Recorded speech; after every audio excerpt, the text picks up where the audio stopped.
വീട്ടിൽ ഇരിക്കണമെന്ന് അഭ്യർത്ഥിക്കുന്നു.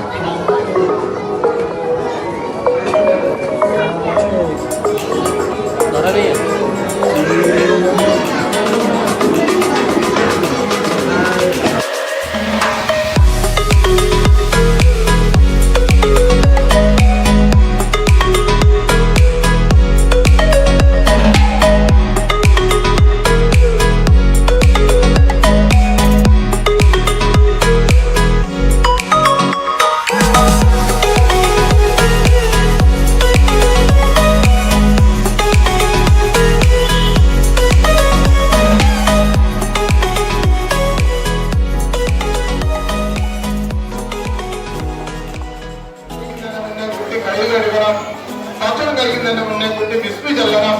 ഭക്ഷണം കഴിച്ചാൽ കുട്ടി അൽഹംദുലില്ലാ ചെല്ലണം. ഭക്ഷണം കഴിച്ചാൽ കുട്ടി വിരലിടണം. ഭക്ഷണം കഴിച്ചാൽ കുട്ടി കഴിച്ച് തുളച്ച് തിന്നണം. ഭക്ഷണം കഴിച്ചാൽ കൈ ആവുന്നതിന് മുമ്പ് തന്നെ കൈ കഴുകണം. ഇതൊന്നും പറഞ്ഞു നിശ്ചയമായ നോക്കുന്നില്ല. കാരണം കുട്ടിക്ക് ഭക്ഷണം കൊടുത്തിട്ട് പോകണം കലക്കുന്നത്. അയക്കുന്നതിനകത്ത് കുഞ്ഞെ ഭക്ഷണം കഴിച്ചിട്ടുണ്ടെന്നും നമ്മൾ നോക്കുന്നില്ല. കുഞ്ഞിനെ ഭക്ഷണം കഴിച്ചതിന് ശേഷം ഫലത്തിന്റെ ഉടനെങ്കിൽ കഴിച്ചു കഴിഞ്ഞാൽ നമ്മളാണ് വന്നേ.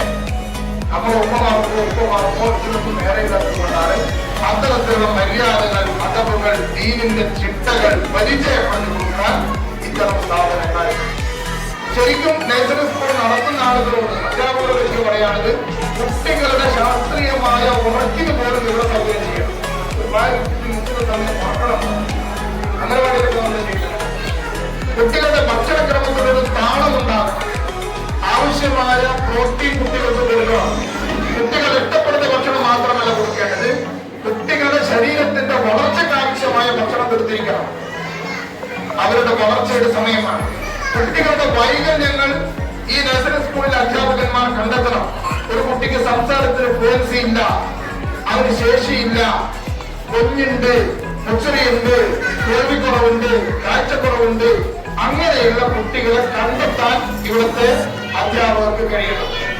അങ്ങനെ കുട്ടിയുടെ ശാരീരികവും മാനസികവും ഭാഷാപരവും സാമൂഹികപരമായ വളർച്ച പ്രാപിക്കുന്ന ഘട്ടത്തിൽ കുട്ടികളോടൊപ്പം ആ കുട്ടികളുടെ കുടുംബത്തോടൊപ്പം സഞ്ചരിക്കുന്ന ഒരാളായി നഴ്സറി സ്കൂൾ അധ്യാപകന്മാരാണ്. അപ്പൊ രക്ഷിതാക്കളും ശ്രദ്ധിക്കുക, അധ്യാപകരും ശ്രദ്ധിക്കുക.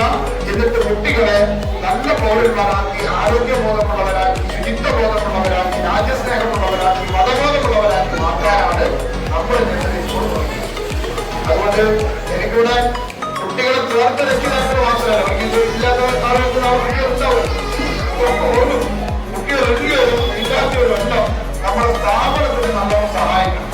ഇതിവിടെ നിലനിൽക്കണം. ഇത് കുറച്ചാൾ മാത്രം വിചാരിച്ചാൽ മാത്രം നടക്കുന്നതല്ല, എല്ലാവരും വിചാരിക്കണം. ഒരേ കുട്ടികൾ ഉള്ളിയവരും ഒരേ കുട്ടികൾ ഇല്ലാത്തവരും നാളെ മറ്റൊരാൾ കുട്ടികൾ ഉണ്ടാക്കിയവരും ഈ കുട്ടികളെ ഇല്ലാതെത്തുന്നവരും ആരായാലും ഇല്ല.